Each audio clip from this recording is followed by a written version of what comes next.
I ćao, pozdrav svima, dobrodošli u naš novi video, našu kuhinju.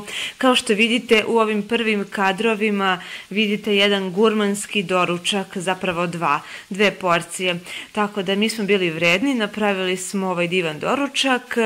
Samo želim da napomenem o čemu se radi, koje sastojke smo koristili i da vam kažem da za svako ovo pojedinačno jelo imamo poseban video gde ću ispod videa u opisu da vam stavim link od svakog tog pojedinačnog videa. Zapravo imamo jaje na oko, imamo pohovanu piletinu, pohovani kačkavalj uz čeri paradajz, zelenu salatu, sos tartar i tako da ostavit ću dole u opisu linkove za jaja, za kačkavalj i za pileće meso, tako da možete i vi ovo da lepo iskombinujete, napravite, znači predivno je, preukusno i uživat ćete. Isprobajte i vi ovo jelo, javite, pišite, komentarišite, pa se gledamo do nekog narednog videa. Pozdrav!